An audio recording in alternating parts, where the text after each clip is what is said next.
Welcome to the Live Wildly podcast, a space where we explore how to live our wildest expressions while nourishing our hearts. Here we come together to share about our life paths, authentic expressions, and heart's wisdom with one another. We cover all things motherhood, spirituality, adventure, health and wellness, and more. I'm your host, Olivia Ashley, a mama, intuitive, and seeker of a joyful, inspired life. Let's dare to live wildly together.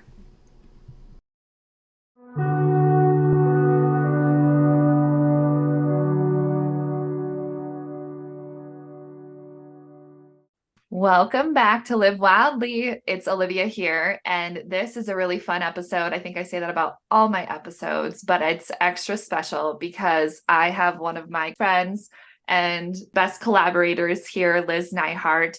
You might know her from episode 7 of the podcast, Alternative Healing with Fruit. And we are here to create something that is going to hopefully for you all feel supportive, like we're having a living room chat with a warm beverage and the fire is stoked and the snow is falling. And we are just going to explore the seasons of life, and both from our lenses and what we're experiencing, but also from a place of hopefully supporting you all to reflect, to mirror, to gain little insights and knowledge of how you can be mindful, be a mother, be a corporate, awesome, amazing career woman, or whatever you're doing, balance all those hats and also just feel grounded and balanced and whole and vulnerable. So welcome, Liz, to Live Wildly again. And I'm really excited for this. So I think we should start off with talking about our intention for the series and our collaboration and how this maybe came together.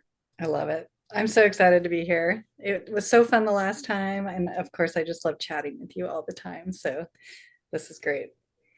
And yeah, I mean, I'm hoping I live holistically. I have been helping others to live holistically. And my intention with this is to help others just kind of realize that that's what we need to do in our life, is look at the whole picture. I'm a lifelong learner. And so I'm really excited to use this as a tool to learn more and share with others. I love that. And I'll build on that Yeah. I think there's something special that happens, like a magic happens when you get multiple people together. So even if it's one-on-one or a small group or a big group, something happens when you have that container and that collaboration and that back and forth. And I love my solos in doing that. And yet when you came to me with this idea, it just felt so right, because there's so many others out there that I know want to be having these conversations, but might not have another person to have them with. And so feel like as you're listening, you're here with Liz and I in our rooms, just a part of this conversation, and trust that if you found this and you're drawn to it, that there's some medicine or some information here for you. Yeah, it just feels, again, I just see the magic right now and in this time and space of life and of what both Liz and myself are moving through. It just makes sense. It takes a village to mother ourselves, to nurture ourselves, our friendships, all the pieces of our life. And that is what I want this podcast and this series to really be, is your little corner of nurturance for you to feel not alone, to feel seen, to feel like you have tools or inspiration or just that connection to help you with whatever you're moving through. Again, live wildly is become your authentic self and in a supported way. And it's not perfect, but it's your wild self. And we're reclaiming, I think, that connection to nature and earth and that holistic sense, that slowing down. And so all these words I'd say are this beautiful web that we are weaving here together. Yeah, absolutely.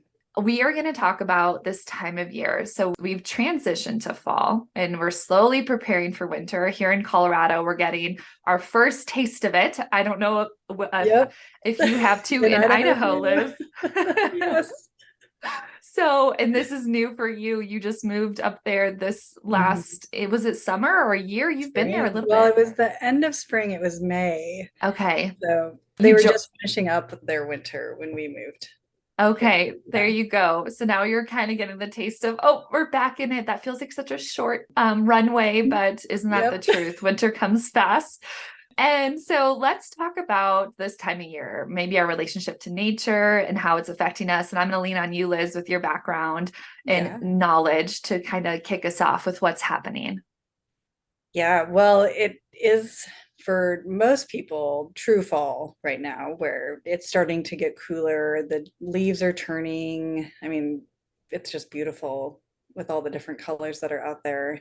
We did just get a little dusting of snow, and so it was all the orange and red with the frost on top. It was Oh, just so beautiful. But with that, it comes cooler temperatures and not as much sunlight during the day. And it really welcomes us to kind of get inside and slow down and prepare for the winter. So it's, harvest. So what are you harvesting, not just for what's outside of you, but what's in you, and how are you preparing to really go inward for winter? So what are the tools that you're using or getting ready to use? Instead of running, if you're a runner, instead of running outside when it's snowing and cold and icy, are you still going to do that? Or is there a different tool that you're going to use? So what's that? What are you collecting to bring inward?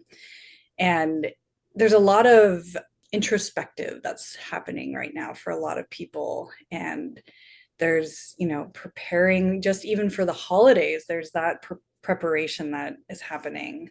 So there's all these decisions that need to be made of what's going to happen for holidays with all the interactions there, because it does, this time of year is a lot of like bringing it inward and reflecting on yourself, but also a lot of community. And what does that look like for you? That's so true. I really relate to that introspectiveness. And I also feel like I love the word preparation. Mhm. That is the phase of fall, is it's just preparing to go sink into the depths of winter and sink into the slower times, the darkness, and that shadow side of yourself. And Mhm. I'm feeling that really deeply. I did a big clearing of sorts where just it was very simple, but just went inside, a little meditation, and had an animal come forward and show me what are two things I need to clear and what are two things that will come into support. And it's so funny, you never know what's going to come through, but that I was called so strongly to just start to both energetically, internally clear. And then Mhm. I have been a crazy person going through my house, clearing my Yes. cabinets. We're about to paint for the first time in our home Yep. and get some things together. And so it's like this settling. I am seeing the ground squirrel like running around, getting its nuts, digging and like putting them in their places and preparing and then being like, did I eat enough? Am I okay right now? And we're Right. kind of this like Yes. anxiety driven place. And so while we're like, oh, it's slow, it's fall, I would say I'm not feeling that Uh-huh. yet because again, I'm preparing Yes. through some anxiety, that push. I feel that internal push to say, do you have your stores in order? Do you know how you're going to feed yourself? I think we're having a lot of primal pieces that initiates us into the season, and yet we're not consciously aware because we have just power that's on and we have food at the grocery store we can get. And yet I'm starting to realize like I want to be a little bit more, can some stuff or just have my Oh. stores and make sure things are in the right places.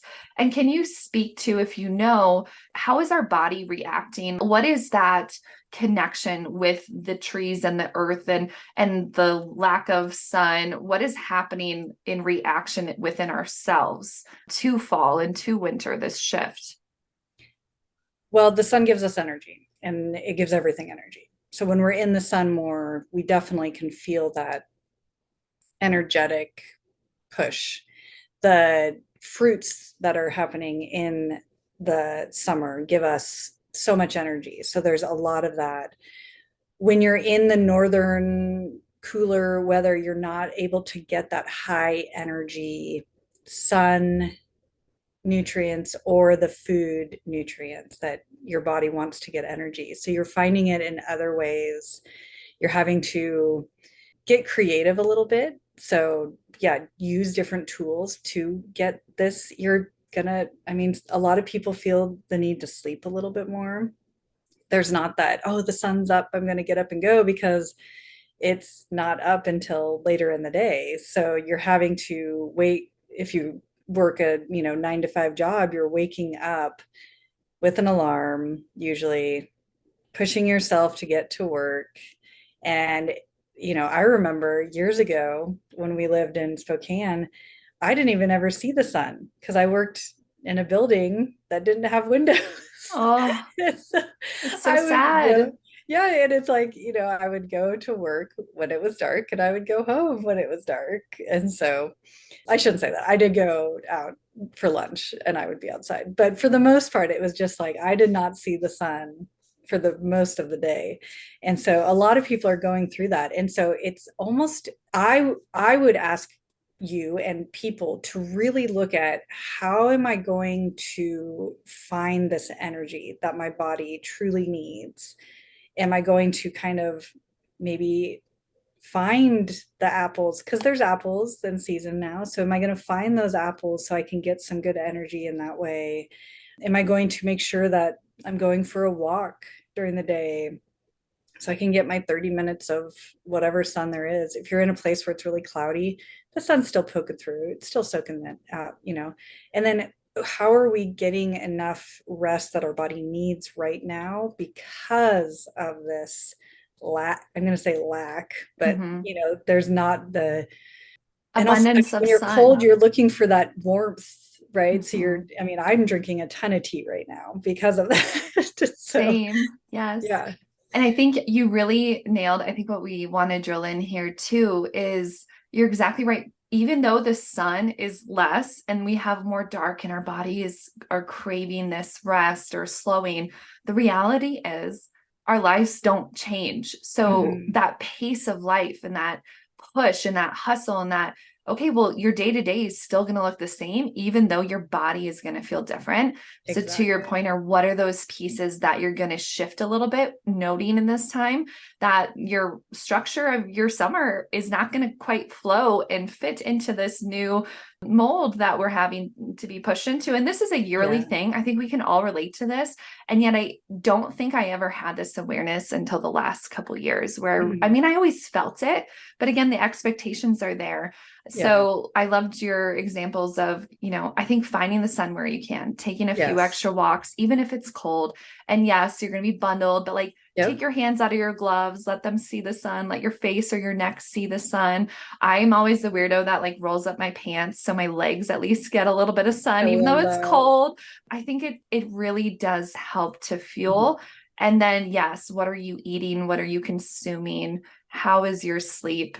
I think creating space, sometimes we go into fall or winter and like sports picks up and things with kids pick up. But I would almost challenge us to say, what is actually fueling and supportive and where is it a little bit too much? I think you can Yeah. see in our kids, or you can see when they're exhausted or they need a space too. So as much as Exactly. we're feeling this, our children and our friends are feeling this too. And Mhm. so making a conscious decision to pull back and note that you're not missing out or you're not doing enough, right? Yeah. I think that is the struggle sometimes at this time of year. Well, and hopefully the kids are getting outside too, just like we need that. They need it too. And so going to the parks, I mean, with your kids, you guys are super busy with all your routines, but you're still making that effort to get outside every day. Mhm.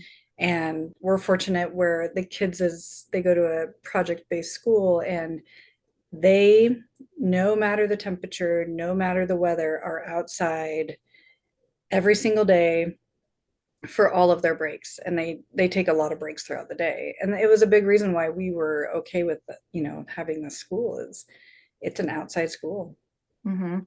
And we need so much more of that. I wish that Exactly. was just the model or we built more time in.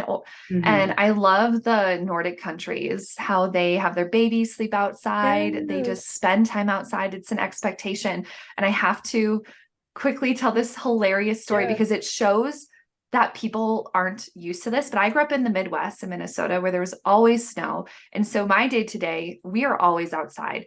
The darkness, that's what I'm noticing. I'm waiting for, I think we're coming up though to the time shift where I don't remember if we jump forward or push back. I can't ever keep track of it. But that will help, I think, a little bit. But like, yeah, we're having to do our like 6:30 walk in the dark and 7 o'clock walk. And we're like, I can tell the kids don't enjoy it as much. Like the fresh air is nice, but my funniest story that I will always take my kids out, snowstorm, anything. This is normal to me. Like we need to be out. Let's go have fun. I was walking up, we lived in apartments in Castle Rock, and I was walking up Plum Creek, which is just like a really big road that goes up this hill. Lots of traffic goes on it, but it was right where we were. I'm pushing the kids in a double stroller because they were just had it. We were inside all morning. I needed to move. They needed the fresh air. Right. And I'm pushing them up in a snowstorm, just like enjoying my walk. I kid you not. I had 3 different people stop and ask me if I needed help, if they needed to call someone, could they take me somewhere? And it was the kindest thing. But by the 3rd person, I laughed at them and I said, I promise I'm doing this because I want to. And I did not help myself because I had this big army jacket and sweats and like big Uggs. Like I probably looked homeless. Again, not to point fingers, but you know the look. Yeah. Yes, I rethought my future times out in the snow to try to avoid that happening. But it sunk in that this is not a normal thing, apparently. And I had to call my mom and sister and say, hey, this is what I did. Is that weird? They're like, no, we go out too. And I'm like, okay, it's everyone else, I think. Yeah. But we grew up in Colorado and you would think, a lot of people go outside. I will say that, but it's, I think, showing the expectation of like, oh my God, you're putting yourself in harm's way being outside in a snowstorm. Why would you do that? You're going to get sick. And I have the opposite feeling of I'm going to get sick if I'm stuck inside all day. Exactly. Yes. 100%. Yep. Yeah, it's I was actually speaking with a mother and one of the kids at school, and we were talking about the same thing where we think the reason the kids are doing so well is because they're outside all the time. And, even when they're not 100%, we're still getting them outside because it's that fresh air is going to help to move things through and detox. I mean, coldness is, it's a necessary part. And I think back to 100 some years ago, and we were so a part of nature. And like we would travel outside on a horse or with our blankets, right? And just be rained on and snowed on. And we survived. And yes, no, a lot of you could get sick or things would happen, but it was so different. I love Wim Hof's work, the Iceman's work, I think that he's doing, because I think he is the perfect representation of what our bodies can be capable of. Yeah. But we have just structured our life into an experience that has cultivated kind of this discomfort. We're used to our 70 degrees. Our body doesn't have to work to turn on that fat and turn on and make that inner heat because we have an external heat source and we're not used to the cold how we used to. But I think you're exactly right of our children are happier. I am happier when I get fresh air, when I get outside. Doesn't matter how cold it is. Even if I'm out in the dark and I know my neighbors have popped their heads out to be like, who is outside at this time? I'm like, it's us. We're hanging out here. Yep. We're just playing. It's only 7 or so, but it's so important. And as we think about this, as you're moving through this season for you personally, what is that theme or that feeling for you? What is really coming up that you're focusing on, that you're giving attention to? Yeah. So like you said, there's a lot of the flow of the season where it's fall, it's cooler and all of that. But then when we were driving the other day, I was looking at this river and it's like, yeah, I'm flowing along this river. But then it's like you're in this just disaster pants of like the rushing water rafting craziness. And I feel that right now in life. There's just, we were on the road for 4 years. We could travel to anywhere we wanted to go. It wasn't perfect in any way, but it was a whole different experience. And now I'm going to a job and Ryan is going to a job and the kids are going to school. And so we're not seeing each other and there's the driving around and making sure schedules are matching up. And there's just a lot of the do's, the to do's in life, more than there was before. There was a lot more of what do we want? Where do we want to go? Yeah. And I still worked remotely, but it was just in a different way. And so I'm working to really honor this colder weather and understanding the slowdown. And then I had a friend who told me that we can't, you don't just want one tune in your life. You don't just want do, do, do, do, do, do, do, do, do, do, do. But you also don't just want the B, B, B, B, B, B, B's. You want the Mm-hmm. doobie, doobie, doobie, doobie, doobie, doobie. And I love Yeah. that where you got to have that doing and being, and where are you finding that balance? And so I've had a lot of that in my mind of the doobie, doobie, doobie, like just I have all this to do, and how am I finding present in that moment, even though there's so much to do and that overwhelming feeling comes so easily, but how am I grounding? How am I finding that? And so just really pulling in, I mean, the breath, right? Your breath, just being able to just stop and go, I'll do it I with mean, you. just Yes. that, yeah, just that moment when you take a deep breath and how you can just find that center in that moment. There's a lot, but there's also the community, right? There's a lot of help that happens in that. The kids' school, there's a lot of people there. I have a good team at work, family and friends, like just coming together and finding those tools. And then this is the season for that too, of coming together with holidays and everything. How about Mhm. you? How are you handling everything? I loved your example of the river. And it's like, yeah, Yes. I'm flowing and look at this beautiful life I've created and that I'm having. But it's also like, okay, boulder. Okay, this. Oh crap. Yes. I got damned here. And oh, okay, how do I jump over there? And I'm like, oh, okay, keep my head above water. I'm Uh-huh. fine. I'm fine. But then it's like, okay, paddle quick. So I can definitely relate to the feeling of busy, but it's all good busy. Yeah. I've crafted and selected things in my life that are all moving me forward in the direction I want to go and are supporting a lot of different things, but it means I'm juggling a lot all of the time. And so finding that balance of, okay, I need to go move my body, or I should go to the chiropractor and get an adjustment because I'm going to feel better. And so using those tools both internally, so checking in and maybe pulling a card or journaling, or instead of I'm so tired and I've had no time to myself, so now I just want to watch this like 30 minutes of Gilmore Girls, be like, no, I'm going to just stop and just breathe. Mhm. I want no input because that's what I'm finding. I'm just having a constant input that Yeah. I am overwhelmed with input and love and attention and all the things. And with having three littles who are at home all the time and navigating that balance of while I'm working from home and then I'm going 1 or 2 times a month or so out of the house, it's all in all good, but I'm getting the pull that I need to, like you said, I liked the word presence, having that just be in the present. What do I need right now? And how can I fill that right now?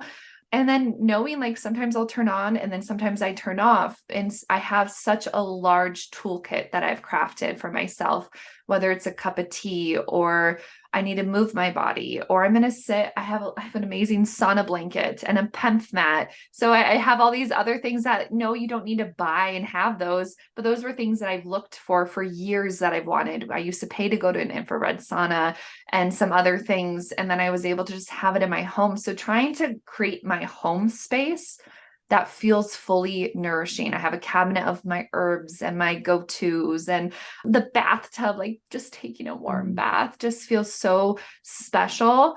So I think my theme too is trusting when we're busy, when we have a lot on our plates, when we're trying to navigate. And even if we feel together, there's still going to be that doubt or that feeling of fear or lack of self-worth of it. Is this really right? Is this am I doing okay? Because this doing builds so much energy and anxiety in myself. I think of human design and my energy body. I've been so sensitive, and I'm a projector in human design. So I feel like I have a little bit of energy and I'll pull off others, but I have to then have my alone time and have that reset where I can kind of clear everything else out. So my work and my kids and partner and friends, and just be like, who am I in this moment? Who am I? And am I choosing from that place because I feel that this is going to help me and then help my family and everyone else that extends from me? But can I remember to trust and come back to me in my individual self, noting we are a part of, right, all those tentacles in that village, and that's so important. But I think sometimes we lose ourselves in the midst of it all. So having the practices, especially through fall and winter, that fully enliven you or support you. And it can be the simplest things like, I'm going to go take a nap. Leave me alone. I just Exactly. need to sleep in a little, or whatever that is at that moment. And then that allows me to give a little bit more, feel a little bit more present. Like even just going through and saying that, Liz, like my body, I could feel it shift the energy back into myself and go, wait, I'm thinking about all that external stuff, and that feels too much. And then I'm like, no, I'm here. I'm Mhm. connecting with a friend. I'm fully fed, all the things, all my needs are met, and I feel present, and now I'm safe, and now I'm okay again. So it's that dance of that pull and push, I'd say, Mhm. for me at least. I love that. And I love the word trust. It's so important. Just understanding no matter what, you are okay. And it's something that I've definitely struggled with throughout the years of just, yes, it always works out just fine. Like you got to, the four agreements, you just do your best every day that you can. Some days look like a one, some days look like a 10, and just be okay with that. And so I love that you brought that word into this because trust is such a big deal. It feels very big right now, too, Mhm. as we're navigating quite a scary world, and so many things that feel like they're crumbling or falling apart, or just the pain that I think is navigating and just Mhm. rippling through the world right now of grief and such. That can we trust ourselves in this moment that we are still making a good choice, the right choice, whatever that is for us, and that we're okay? I think our nervous systems need a lot more attention at this time Yes. as we shift and have a lot more. Again, it's not necessarily that our day-to-day changes, but our body has changed because of the change of season, Mhm. that we have to navigate and allow the space and the trust to say, yeah, I was giving like 8, 10, like my full self in summer because I had the energy and I had the sun and all that. And now I'm kind of like, I'm operating out of 5 to 6 just to start my day. Yeah. So one, is that normal? Is something need to shift? Am I eating something weird or not taking care of myself? Mhm. But just trusting what you have and what you're operating from is enough in this moment. And you're not less than or less worthy, or you don't have to start to feel guilty because you've slowed down or you need a little bit more time to complete something. So, yeah, trust feels really important in all aspects of our life, especially as many of us are making big life decisions Yeah. for our future. It feels like we're in this space of what was our old self, and what has that been, and then what is this new self. And I think this is a constant piece, but there's different times of the year or times in life that this really comes forward. Yeah, that's a big topic right there. Mhm. Yes. That could Yes. be its own show. So we'll leave it there for this one. But I think it is part of that weaving that we Yeah. are all feeling. And I think the word resilience comes up of, we are building our resilience right now. And you are resilient, and trust that you are resilient, even if it doesn't always feel that way. Yeah. Your body and you are moving through what you need to in this moment to learn, to grow, all the things. Yeah. And I'd say as we think about this, we are both working moms as we've shared, and we're in different phases of motherhood. Your kids are a little older, not Mhm. too much, but we are in that I'm full baby right now. Right. You're like moving into teenager, which is so fun, if not So in crazy. teenager land. And Yeah. I want to ask and talk about what we're doing to just set ourselves up for this season and through winter. And what does, I think, supportive even mean for us in this moment? I think we've talked a lot about this already, but I'd love to just go deeper into this. Yeah, and I love this too because it's so, at least for me, and I feel it through a lot of people, they're when someone's like, "Oh, I'm here for you. I want to help you. Just let me know." It's that can sometimes be a little bit difficult to really self-reflect of like, how can someone help me? But I have such an easy time being like, I know how I can help you. Let me help you do this. And so when we can have these conversations that and be in a group of like, oh man, I have this and this going on.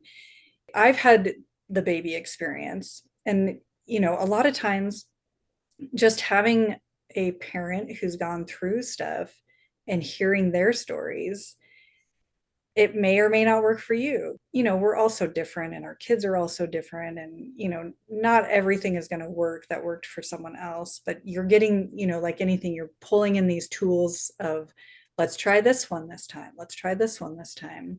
And I do think it's crazy how in just a few years difference, we are in different phases. My youngest is 7.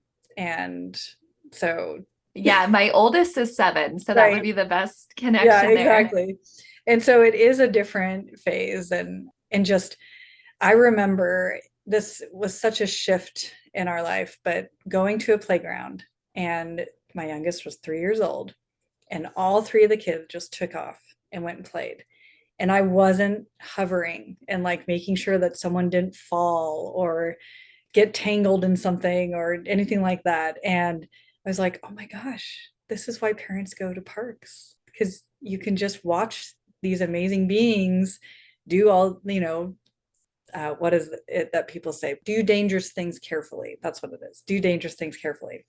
And so it was just such a shift of that moment of like, oh, this is okay. They're more self reliant than I've had that in a long time, and you're still in that.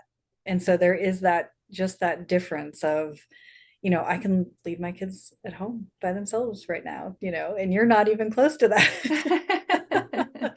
That is such a good reflection that you have a little bit more space and time, I think, for you, and to Mhm. then be reflective and support their needs a little bit Yeah. easier. Because when you're in the baby toddlerhood, it feels like you're in that manic place of life. Like everything is moving fast. Yesterday, I took a video of Stone. He had climbed on the chair, climbed onto the table, and was dancing on Yep. top of it. Like, look at me. I'm Yeah. so capable and smart. And I'm like, Yes. boo, you just want to kill yourself. You're tempting fate. And so he's in this really awful, like exciting, I'm so Mhm. sure it, and I love my body and I can do these things. But no, he thinks he can walk down the steps like a normal human. And I'm like, you can't yet. He just pretended he learned how to do it safely and then watched us Yes. walk down normal and goes, that's how I want to do it, even though I can't quite do it yet. Oh, so you hit the point. And so coming back to in the phase that you are right Yeah. now, what do you feel like support looks like for you and for the age of your children? Yeah, it's a lot of it is being present and reminding myself to be present and helping them to also learn to be present, which is a lot easier for them to do. But just reminding, like, as they transition, and as I get a pre-teenager, making sure that I'm showing them, not just telling them, the tools that they can use, to be hopefully functioning adults. So, That's the goal, right? That is yeah. always the goal. I like that. I And think that makes sense. And that's got to be hard at that age too, where you want to just do whatever you want and you are the main character of your life and no one tell me otherwise. My 7-year-old is really feeling this already. How do we set them up with the right tools? And I think that comes back to just the reasons we've homeschooled and while you unschooled and found the right school that you feel really creates that whole human, like emotionally, spiritually. I love the project based too, giving them tasks. I think they learn so much more through task oriented things or projects that they're interested in than I ever see them learn through reading something or just having something drilled in. And there's a place and a time for it. Oh yeah. But yeah, that's really interesting to hear. Yeah, and then with anything, I really want my children to love themselves unconditionally. And I want that for all humanity. But when we're just speaking of kids, it's if we can love ourselves and accept ourselves unconditionally and understand that we make mistakes and that's how we learn, then we can constantly feel supported. And that's what I just want for everyone is to just absolutely feel good all around. Yes. And realize you can feel good. I think some of us think that Mhm. the state we're living is just the norm and as good as it's going to get. And that Exactly. keeps us kind of stuck and in that Yep. phase. Oh, 100%. So making or just trying something new, getting out of your comfort zone, learning a different thing, reaching for a different thing, doing a different thing, even if you don't fully know, like, I don't know if I want to give it my all, or just trying and exploring and expanding your norm, I think can help shift you out of a rut or shift you Yeah. back into presence because it makes you feel things that you don't typically do. And so Exactly. I've been trying to really think about what are those ways that we can kind of get out of our day-to-day monotony that can, Mhm. in my household, I feel I think we have a really good groove and each kid does their own thing, but I can tell when all of a sudden everyone is cranky or someone woke up on the wrong side of the bed and is just like, I'm gonna dig my nails into you and eat at you today. And I'm like, no, hold on, Literally. let's stop. Yes, literally. And so for me, supportive has just been having to be that for my kids somewhat because they are Mhm. in that age of they can't do that themselves. They don't quite know how to regulate themselves. They're learning, they're getting there, but that's through me showing up and helping myself and they see that, but then knowing I can craft and select different pieces of my day to shift them out of that energy when they because I think some of it is like this control aspect of I don't really know how to change this. Again, it comes back to they're just kids and they don't, I just feel this way and I'm stuck in this. Exactly. And it's like that goes into adulthood. But I'm like, no, you can. Back to that point of you can feel really, really good. And it's not going to be like every day you're going to get sick. Challenges are going to come, but you're going to have a resilience that you didn't have because you are Yes. working towards something or you've learned how to support yourself, what you need when those times come, when others are dysregulated and it's starting to make you dysregulated, you get that choice to say, I'm going to take a breath. Or for me, I'm auditory, like sensitive. I get really overwhelmed and I see this in my middle son. And so it's putting headphones in and just Mhm. putting music or something that allows me to come back to homeostasis. And so you learn that for each of your children, but that Yes. doesn't mean it's easy or it makes it Exactly. easy. And it I'm, changes. yes. So realizing, just adapting, 'cause that's what I love the most is just having to learn a new way to parent almost every day. And it's just, what are you teaching me today? Like, I know we're teaching them, but they just teach us so much too. And so what is that, Isn't that the truth? What a beautiful dance and journey. And I was reflecting with someone was saying, they have the biggest lessons, the hardest things to move through with their family members, be it siblings, be it a parent, a close family member.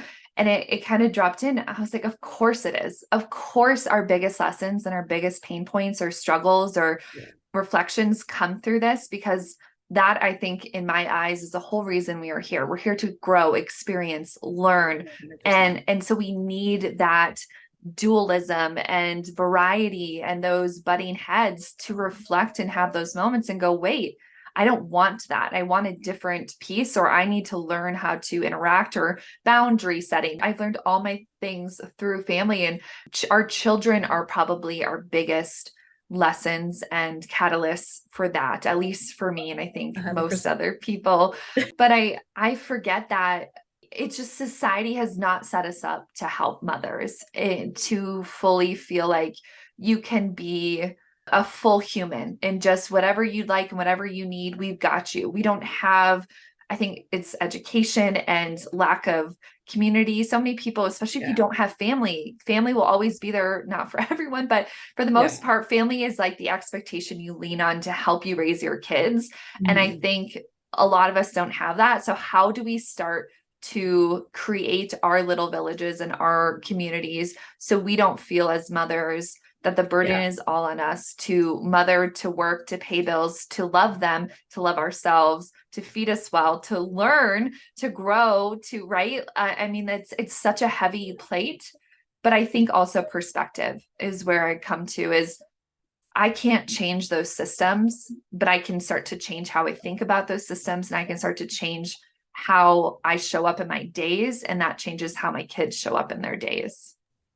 Yeah, I think with the word community, that really was. I mean, the whole idea of like it takes a village to raise a child. I think it just takes a village in general to just live. I mean, getting to know your neighbors is not something that happens anymore, and or if it ever did, there we get this I, ideology of what the way that things used to be, but Mm-hmm. we're here right now. So how do we get those like-minded people so that you can have the support? If you need to just go for a walk by yourself and leave your kids at home, who can you call to have help you to do that? And everyone needs a break. Everyone needs a moment to themselves to just reset, and some need it more than others, but we all have that need because we have to pull on our tools. And a lot of times, especially when you have really young children, you're not able to do that unless you're by yourself. So that is a question that I've asked a lot, is how do we form that community? And a lot of my community is not, it's like you're in Colorado, I'm in Idaho, and so there's not the in-person community. Our families are in different states, and you know a lot of the people that I've met on the road are in different states, changing a lot. I feel that feeling of community, but it's not in like, oh, hey, I'm going out of town. Can you come watch the kids for 10 minutes? There's not that there. So I think we can call it in, and have it come to us by going out, meeting people, but then we have to go out and meet people. And so what does that look like? Oh, isn't that the truth? And you're so right, because I feel the same way. A lot of my community is everywhere. And so I've created beautiful virtual containers and like this podcast to say we are all feeling so similarly. And I think these fuel us as our individuals. But you're right that that doesn't alleviate the struggle that, oh, an appointment came up, or I'm overwhelmed and I just need an hour, but there's no one else to help me. And so who are those people in the physical that you can start to lean on? And also for me, at least, I struggled with asking for help. I think that's something that I think a lot of us have it, especially as women, that we are afraid to be seen as like weak, or we can't handle it, that we must maintain this presence of sorts of we're all together, because it's like this weird hierarchy. If you start to show your vulnerability and things, or that you don't have it together, it starts to feel weird. But always ask. You should never feel bad to ask, and they can say yes or no. But it's not set up. I was reflecting when I was driving with my sister, when we were literally having this exact conversation of how, as mothers and workers, and we want to wear all these hats and be just whole and feel okay, but nothing is set up for it. And I just had the realization of all these thousands of people that I'm driving with in this full traffic are all living their individual lives, and we will never ever connect. And we are all just kind of angsty and like, let me get home and let me get to my base. And it's a societal thing and I don't have the answer. My idea was like, why don't we all fill out surveys and be like, what are our likes and our background and our interests? And then the government's like, okay, we're going to pair you with these 30 families and you're going to get together and this is your group. This is your village. Who does what and how can you work and how can you create friends? And I'm like, I know this would not work, but how do we just start to do something different? Because what we are doing is just creating children that feel very unsettled, children that are just kind of juggled from school to the house to play practice to bed to, start that again. And I think we're doing too much and we are not allowing ourselves the time to make the deep connections, to make the time for ourselves to feel like we are, again, full, okay humans. And yes, we live luxury, right? We have the privilege of even having this time and having this conversation. And yet it can be so much better. And I think it starts just with us, with anyone. Just if one person can change the way that things are looked at, then that next person's going to change. And every time that we interact with people, it's like the smile, right? Like you smile at someone, they smile at someone, it's contagious. So I think as we change the way that we're acting, it helps others to change the way that they're acting. And it's just a ripple effect. And our children are reflecting what we are feeling. So if we're feeling frazzled and anxious and upset, they're going to reflect that right back to us. And so for me, I can tell where I need to wake up early to have time to myself. Even when the kids were little, that's what I would do, is waking up before, hopefully they wake up. Doesn't always work, but for the most part, and getting my time in. And I had to make time for that. And so it's finding like, what is that for you? Maybe waking up early doesn't work for you. So where is that time that you're going to do, like when Stone is taking a nap, is that the time where you just carve away 20 minutes for yourself and that's your time? And that's always what it is. And it changes depending on naps and everything, but that is what, you're going to focus on. Because you can also do, moving meditations. So like maybe someone is feeling like they can't make the time to just sit and be.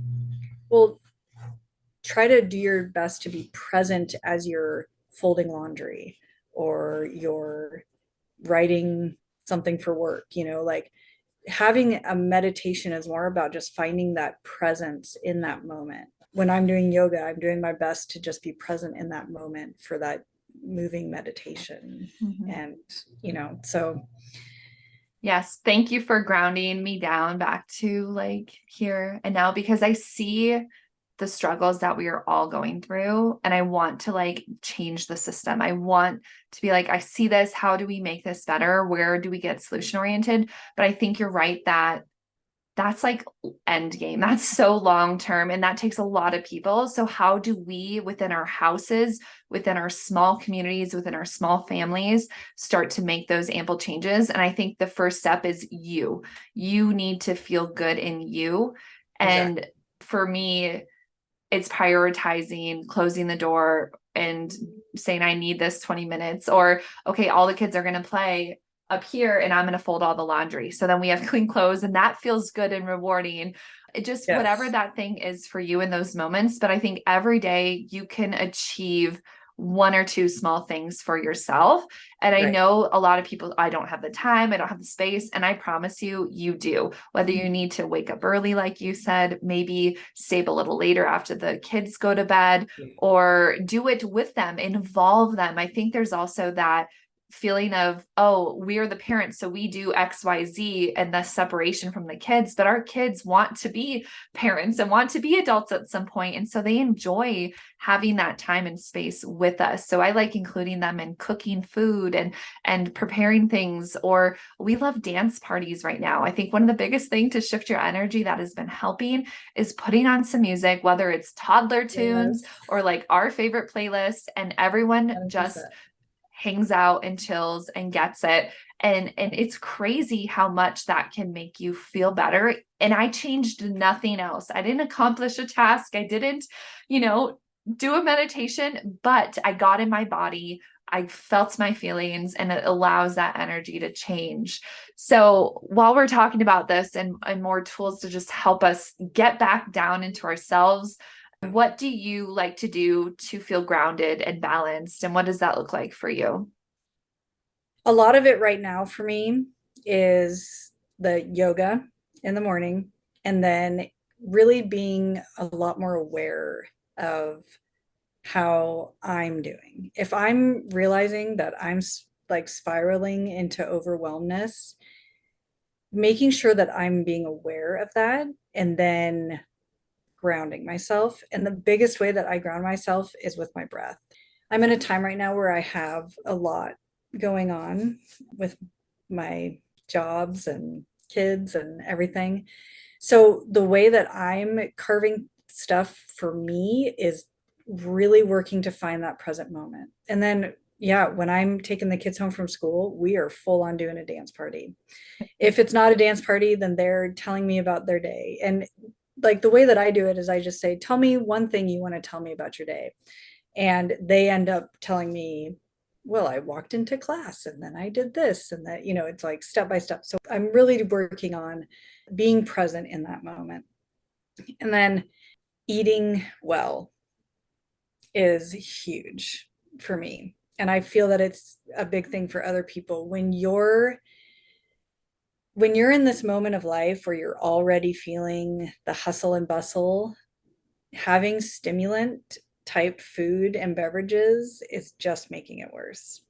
So there can be times where you just need that get up and go. And so, yeah, some days I'll have green tea to help me with that. But for the most part, I'm working on what am I eating? What am I drinking? What tea is helping me? What tinctures am I taking? Just to find that, I'm really into bananas right now and apples and then salads. And I think the salads are really helping me to be grounded because that type of food is a very grounding, it's in the ground. Yeah. And then citrus is always something that is just such high energy that it's just so good for your body, and just making sure to get that stuff in my body to help me to be more present and not fall into that stress. Take care of Yes. your adrenals, people. Oh my gosh, everyone needs it. And I love that you really bring up the food. And I want to touch on that piece too a little bit more, because I think we don't realize that what we're putting in is truly building our body. Like it is Yeah. fueling our cells, our mitochondria, it is fueling our energy, our brain clarity or lack of it. And I think we just go to that's just another thing of my day that I choose, but it doesn't really affect me. And yet it is probably one of the biggest pieces of your life that you can be in full control of.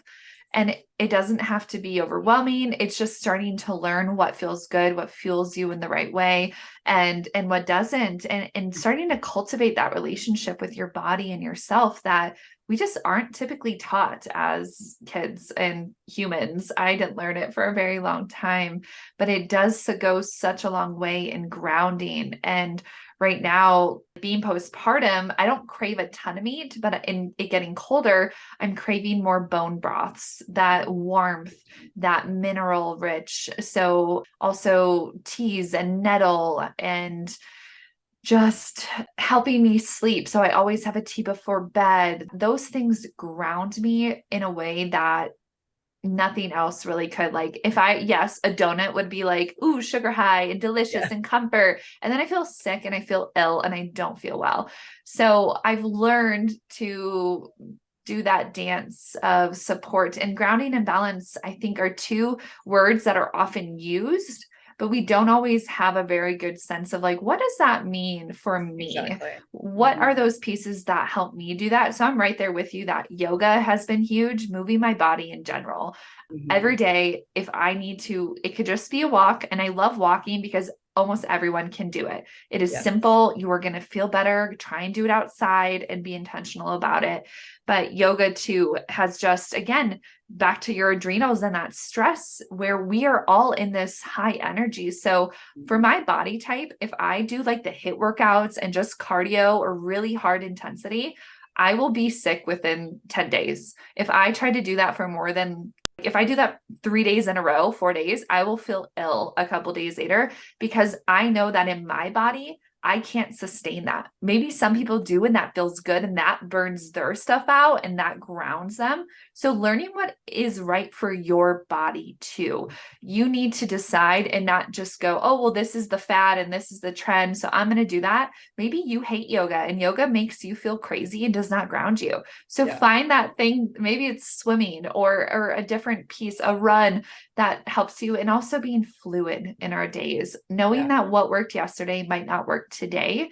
Mhm. And that's not a bad thing. You're just a dynamic human that needs a lot of variety or different things to help you ground and feel balanced, because we face different things. We wake up and our hormones are different day to day. And, gosh, that's a whole, I'm going to stop there because it will open a can of worms. That's so much deeper. But coming back to kind of food and plants, you shared a lot, but is there more you'd like to share around what you're incorporating? The pears are delicious right now too. So just Mm. putting that out there for people. But it's, herbs are such an amazing power tool that we can use. I mean, ashwagandha. Right now, I am really into ashwagandha, valerian, nettle, and then I really enjoy using castor oil as a tool. And so ashwagandha is really known more so now, I think, than ever before, but it is such it's an amazing herb because it relaxes us, but gives us energy. So it gives us more clarity in our, that brain fog can go away, and it helps us sleep better. It regulates our hormones. I mean, it really is a wonderful thing for our adrenal and our kidneys and our whole lymph system to really help balance everything. And the valerian is the same. It's a relaxer. But it can help. I mean, ashwagandha helps you get better sleep too. But if you do valerian more towards the evening, you're going to get a better full night's sleep. And this also, you have to watch what you eat before bed. You're not having things that's going to spike your heart rate and then you have a big drop in the middle of the night. If you're waking up at 3 in the morning, you're not eating the right or consuming the right materials before bed. So you're getting that hot, like, okay, I'm asleep, and then boom, now I'm awake. I'm like, I want to talk to you more about that because that's been happening to me a lot. Not all the time, but every once in a while. It's like I'm fully awake, fully Yeah. ready to go around 3:30 to like 6. Yeah. And it's very typical, especially for people that don't have a balanced adrenal system going on. Your stress levels and like how you wake up, if you don't have that full relaxation around bedtime, then it's, like the cup. You have, Mhm. a person, maybe someone like me who does sleep well throughout the night, maybe my cup is this full. And so when it's time to start waking up and your stress levels start coming in to wake you up, it's going to take longer for that cup to be full for you to then wake up.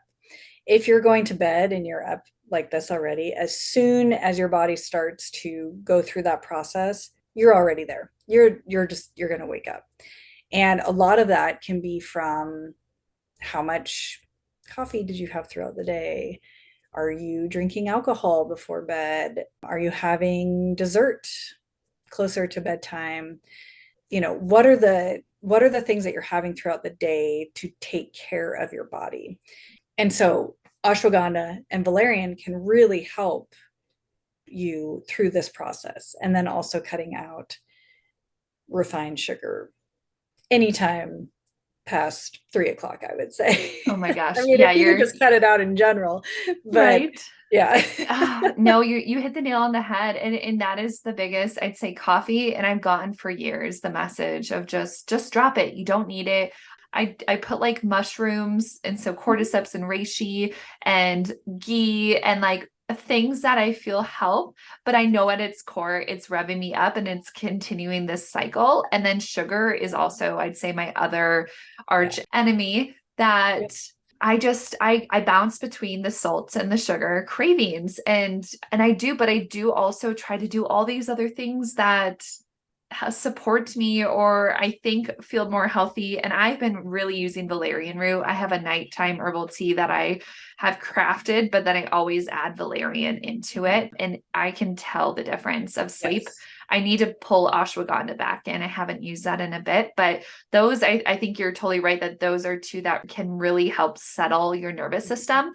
But to your point, and what I'm realizing, because I'm doing all these things, and yet Mhm. I'm still having that spike in the middle of the night. And I know it's one, anxiety and stress, but you're probably right. I didn't connect or understand that that was the function and also how sugar can really play into it. Cause I try to stop caffeine by like noon Mhm. and no later than that. But yeah, I mean, we have carbs or, and that's how your body's just creating that into Well, sugar. But yeah, carbs in general, it's what type you're putting in. okay. So, like fruit is not going to do that to you, but a candy bar is going to do that to Mm-hmm. you. So what is it?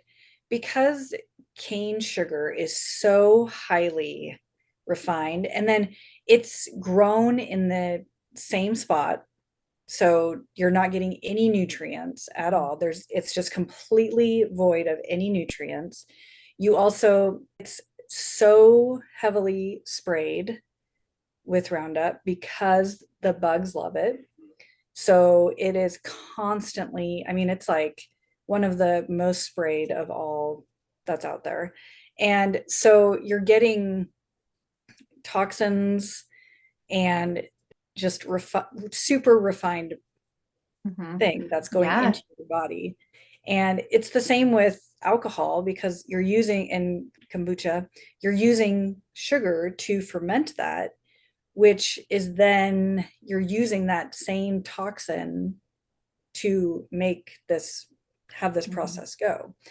And so it's just being aware of it. And then, you know what, if you want to do it every once in a while, then that's your experience that you're doing. Like you can't, I don't want anyone to ever beat themselves up because of, oh, I want to experience this thing, Mm-hmm. like, go I was ahead. just going to say, but I think you're right that we need to understand what it's actually doing. And that's Exactly. the piece that we're not shared. It's just, we all have gotten in these habits of this is the things we eat and the things we consume. And that this is the norm of society to drink coffee and drink more coffee and then add in some alcohol and then go to bed. Good luck. I hope you Yeah. get a good night's sleep. Yeah.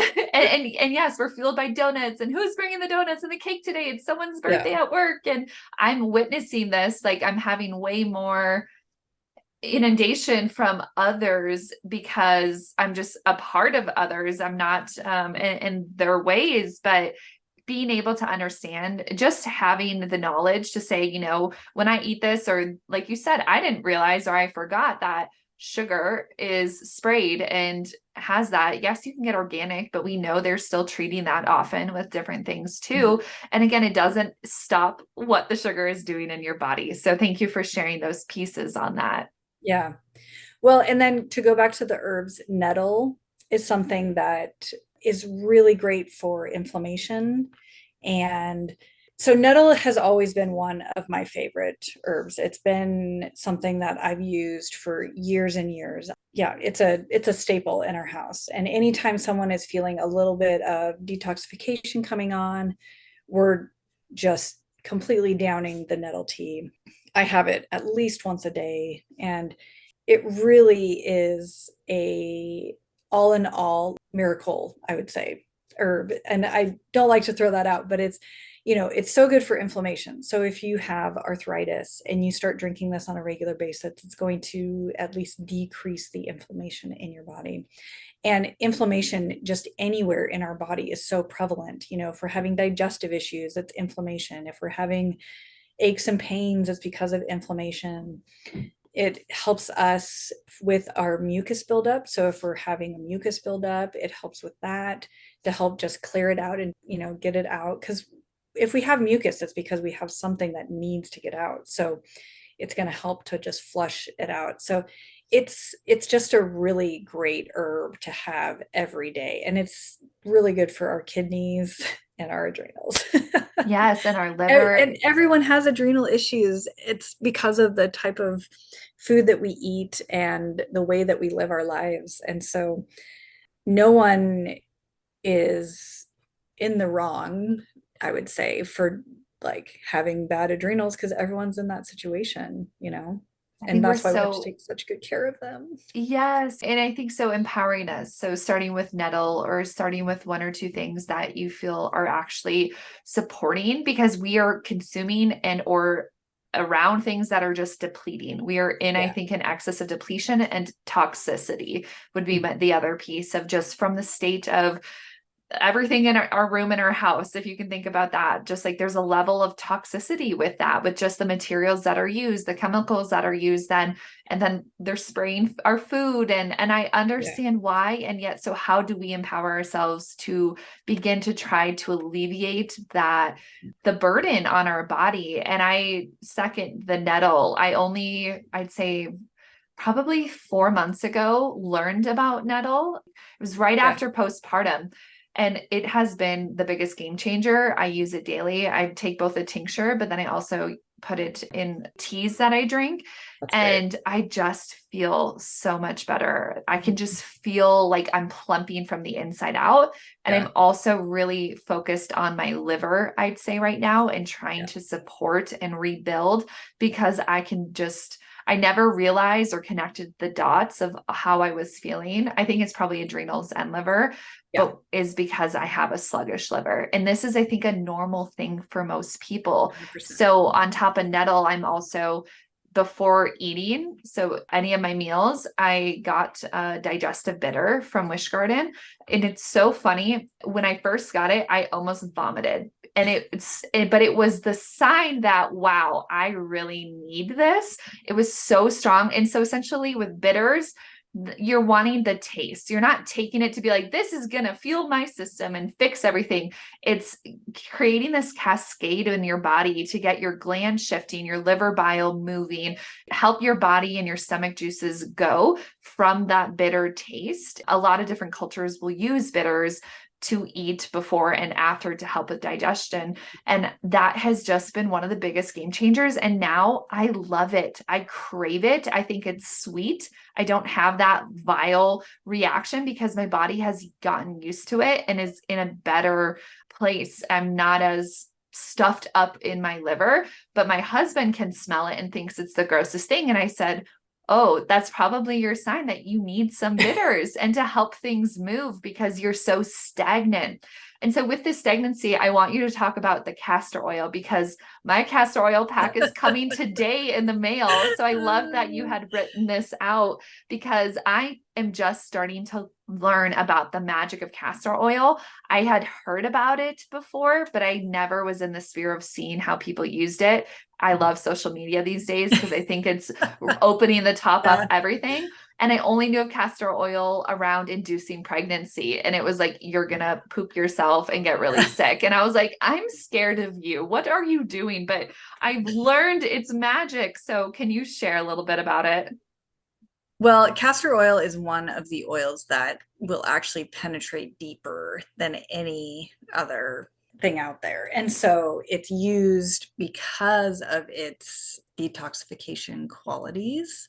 So, I mean, one of the main things that people use it for is the pack that I'm assuming that you're getting, is where you just soak a cloth with oil. It doesn't take much. I mean, it's so thick and wonderful, but you soak it, you put it on your lower stomach. Abdomen. Yeah. Yep. And then you sleep with it, and you do that for a few days, and it helps to get things moving from the inside out.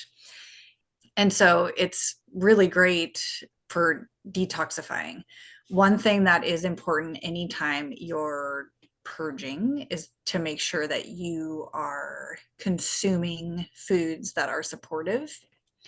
So if you're choosing to do this, I would definitely suggest that you're eating and drinking very good foods and as raw as possible. So mostly because when you have raw foods, you're getting more of the nutrients. And you cook food, that nutrients goes away. So Mhm. not all the way, but it's not as much. And so if you can make sure to be consuming high energy foods, that will really help your process in this. What I've been using it lately for is almost like lotion. And so I just rub it on my face and my body and my stomach. I'm working on, in high school, I was playing basketball and fell and got kind of like a scar tissue thing in my hip that's been there since high school. So I'm working on the castor oil to help penetrate, to kind of loosen that up and have it go away. So I put that on a few times a day for that.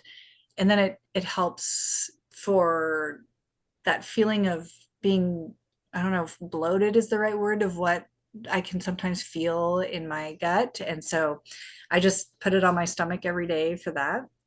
And I love it. I feel so moisturized. And it's penetrating and doing the good things that you want. Do you Exactly. know, is there any point where you should stop using castor oil, or like you're having too much of it?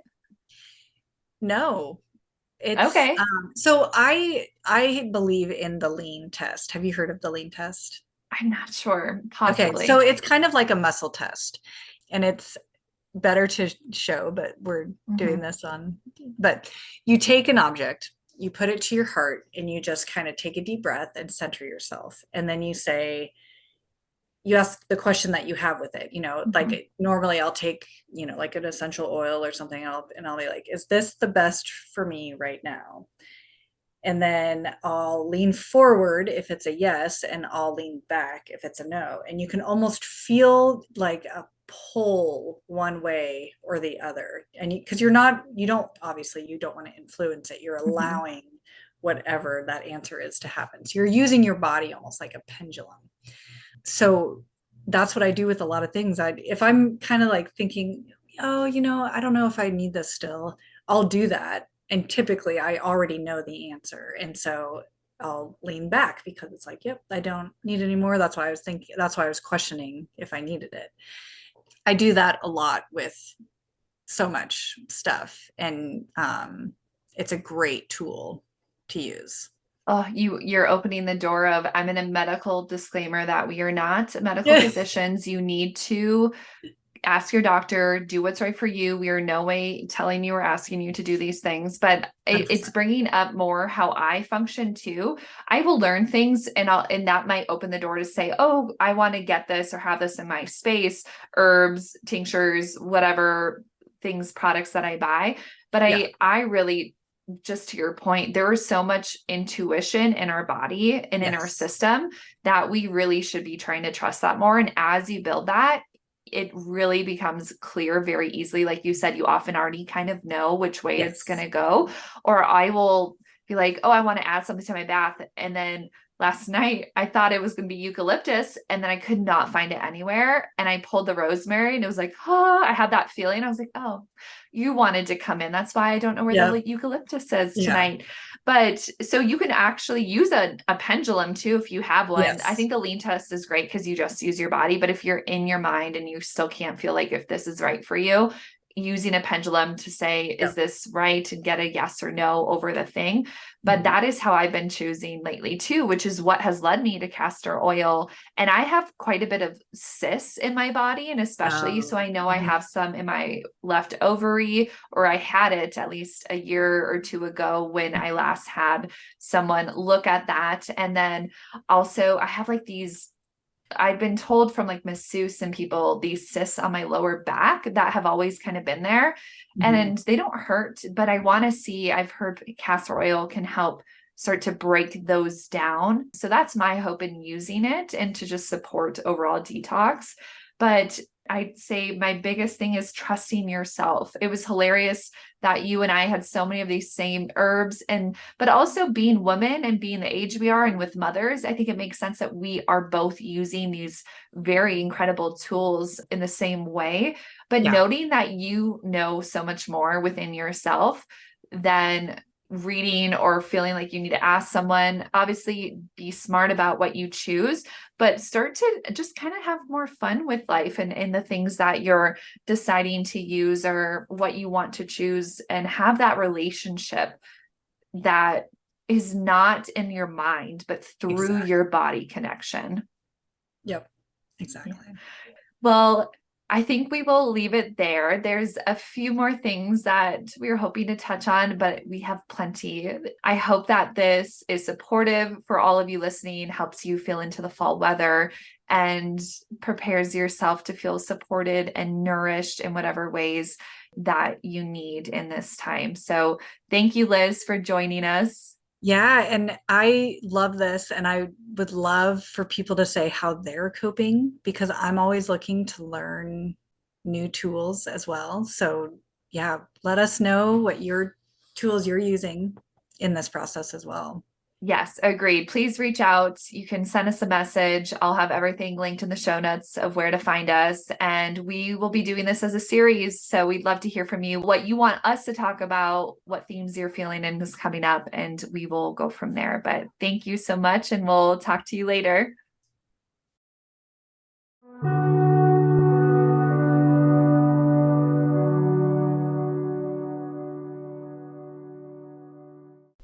Thank you so much for listening to the Live Wildly podcast. If you enjoyed this episode, please rate and review the podcast on Apple Podcasts or on Spotify. It goes a long way to helping gain new listeners and fills my heart to see your reviews every time it comes through. It just keeps me inspired and going on this journey. And if you'd like to learn more or follow Olivia further, you can check me out at www.olivia-ashley.com. And just there's a lot there that you can check out, and you can learn more about the podcast episodes. You can also follow along on Instagram at Wildly Olivia or at Live Wildly Podcast. So thank you so much for tuning in. I appreciate all of you listeners, and I hope you have a wonderful rest of your day. Thanks again.